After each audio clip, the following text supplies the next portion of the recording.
Hi, welcome to the Lissa Goodman Show. And today I have a very special guest with me, Jason Wrobel. He is really one of the first people in the, I think, wellness space.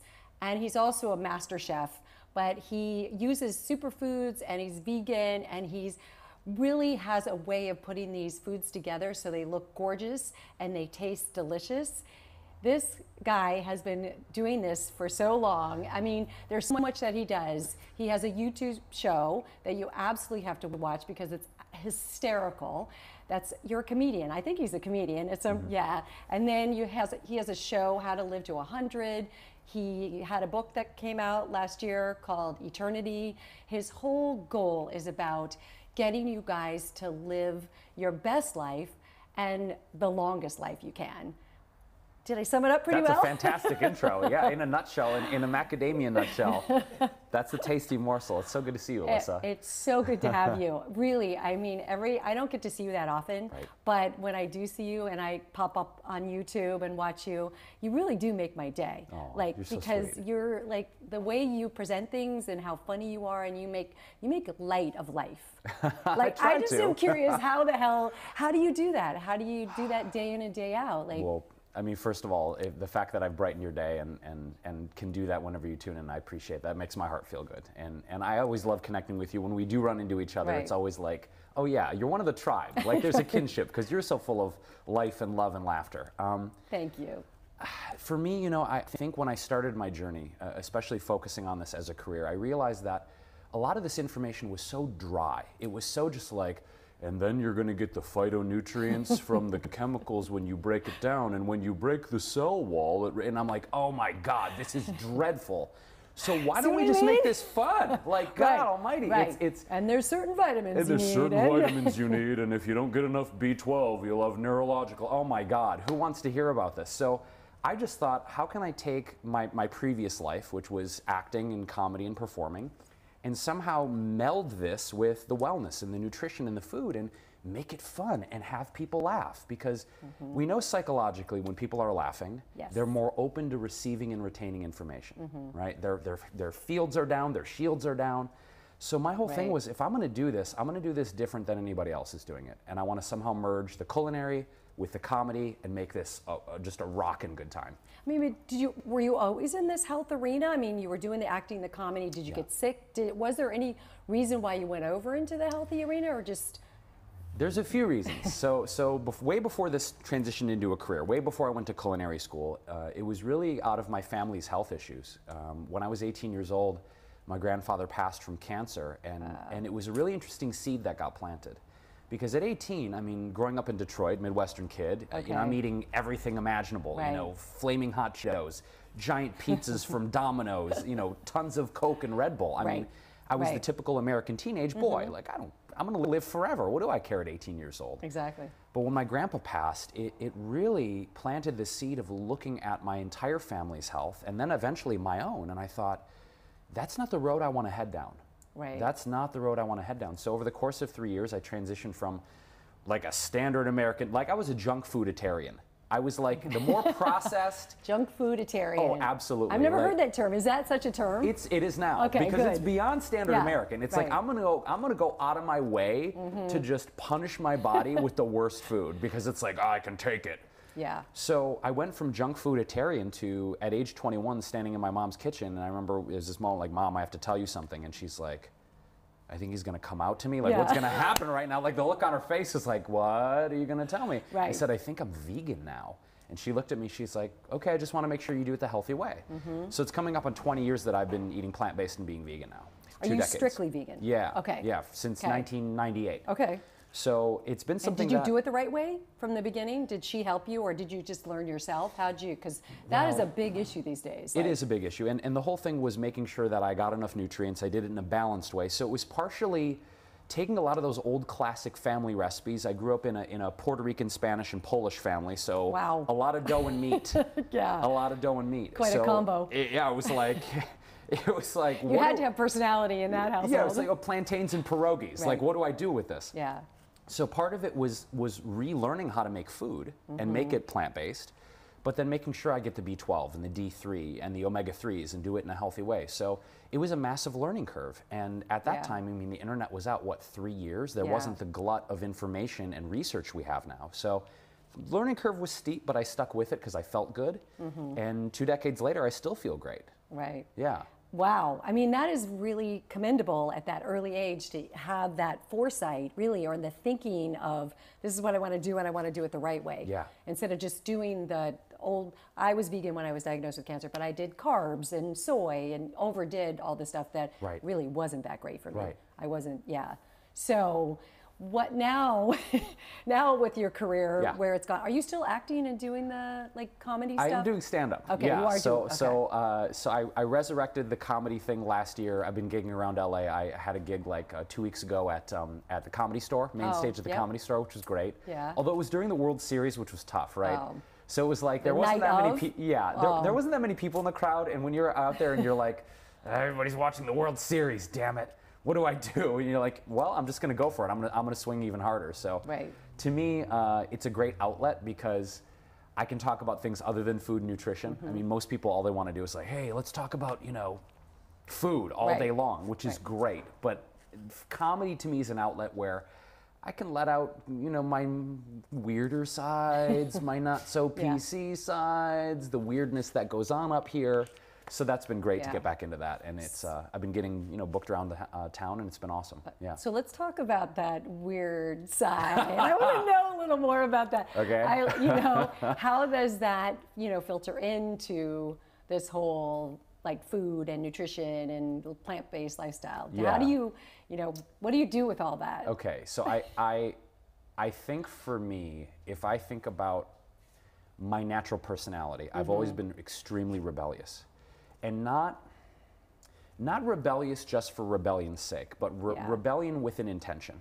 Okay. And it was even as a young child, I always wanted to think about how to do things differently. And we always hear think outside the box. It's not as simple as that. And part of the reason I started eating this way was an extension of, as a kid, I would look at what is everyone else doing, in terms of what are they into, what are they studying, how are they eating, and it was like, okay, is it working for them? No. Okay, then what can I do that's completely different, way outside the norm?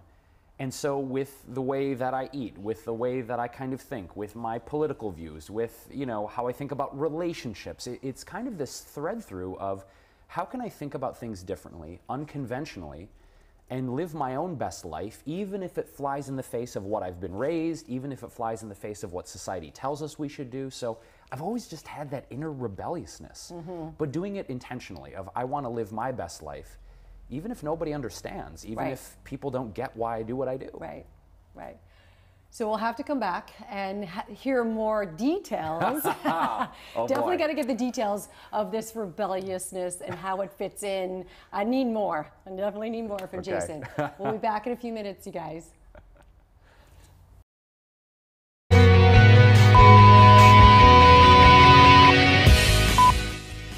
I can't tell you how excited I am about the Alyssa Goodman Show. I've partnered with ready? Not ready. I have focus with Focus TV. My brain is going whoop, whoop. I'm sorry. It's why is this so hard?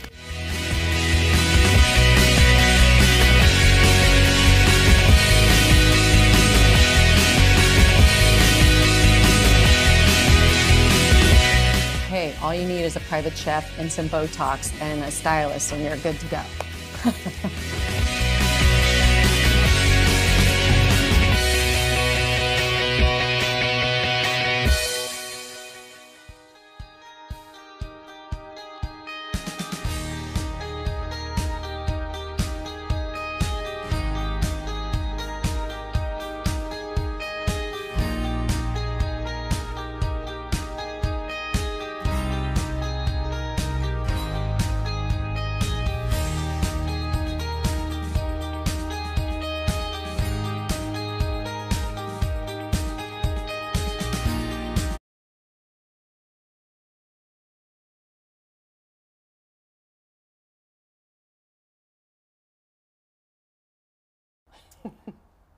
Are we back?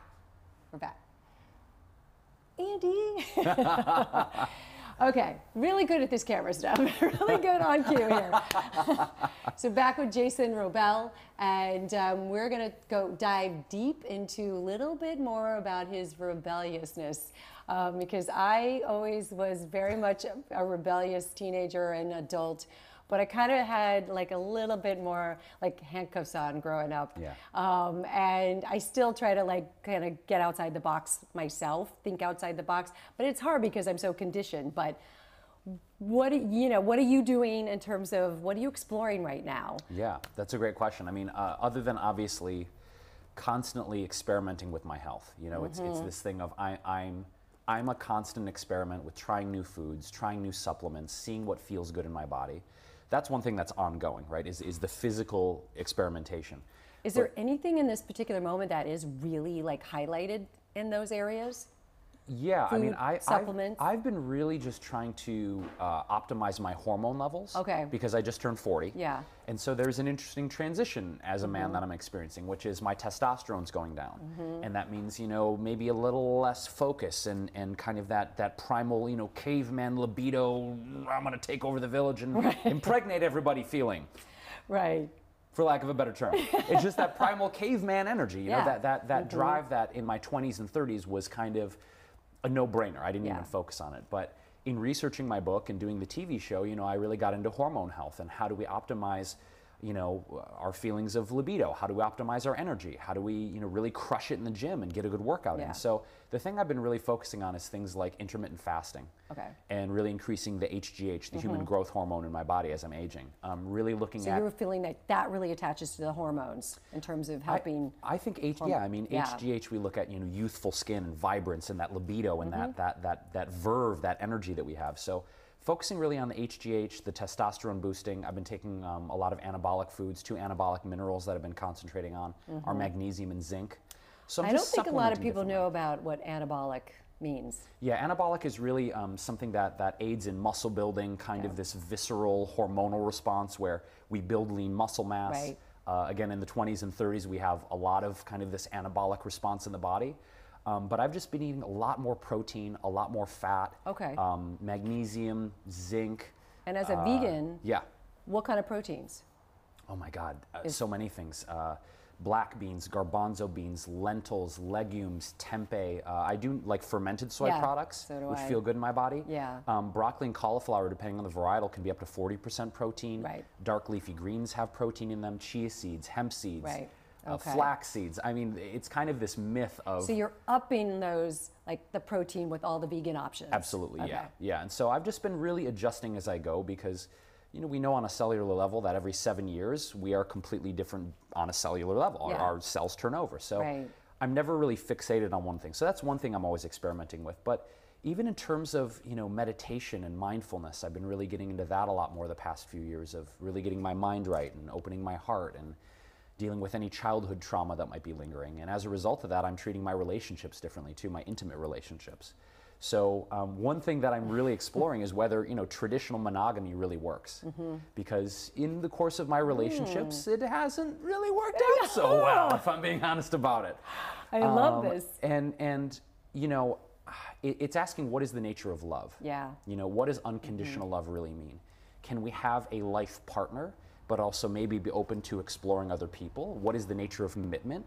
What ultimately do we want? And can we have a more open, loving dialogue with the people we love in our lives? Because I know in my, family history and I think society, there's been this tendency to be kind of clandestine about it. Like, let's sweep it under the rug. Let's not really discuss the elephant in the room. So I'm really exploring, what does open, loving communication mean? How do I want to conduct myself in a relationship? And again, think outside of the box and go against society and what really works for me? Right. What really works for me and my partner?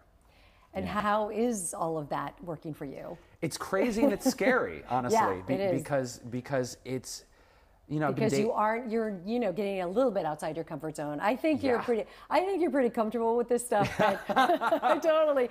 But you're just going to the next level. Yeah. Sounds like you're not really okay with the status quo of anything. I'm not. And it's, again, it's not rebelliousness for the sake of Yeah. rebelling. It's does this work? And I think for a lot of people, the way they eat, the way they conduct themselves in the relationships, it's not really working. Right. And so the question is, okay, what can we explore with courage, with openness, with a sense of joyful experimentation, something that might work better, Right. instead of making it so heavy and scary and weird. But the interesting thing is, since I've gone down this road of maybe conducting myself in relationships in a new way, I've been meeting a lot of couples and people that they've been in these non-traditional, non-heteronormative, non-monogamous relationships, Right. and it's working, and they have Yeah. children, and they've been partnered for years.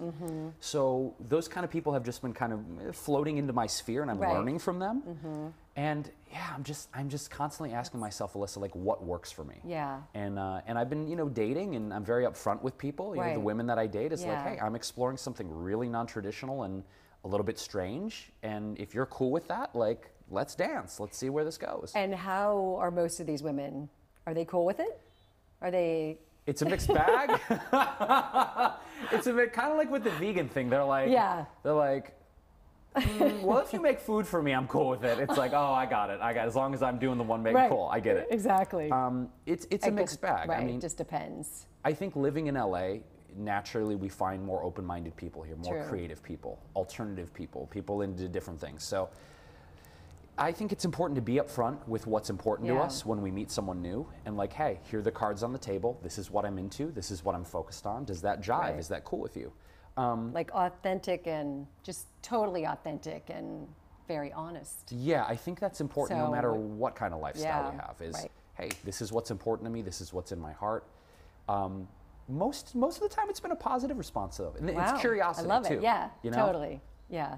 I mean, how does this play a role in your whole, plant-based vegan world, your healthy eating? Do you think this whole, what you're doing Mm-hmm. and exploring these other options is just making you healthier, stronger, more resilient I think it to is. live to 100? I think it is because, this idea of longevity and living joyfully and living Yeah. vibrantly isn't just about this, Oh, what right. we put in our mouth. Yeah. That can go a lot of different directions, what I just said. It's That is not true. just about Right, this. right. It's about, It's R-rated, not X-rated. all right, exactly. We can push the envelope here on the show. I think, part of that joyfulness and that vibrance is living a life of authenticity. Yeah. Right? Not living a life where we're trying to please other people, not trying to be something other than what we are. So for me, this experimentation in lifestyle and relationship and food is all about how can I be most true to me, Yeah. right? Yeah. And I know that when I'm true to myself and I'm showing up in life authentically, radically honest about who I am and what I believe in, what means, what has meaning to me. Yeah.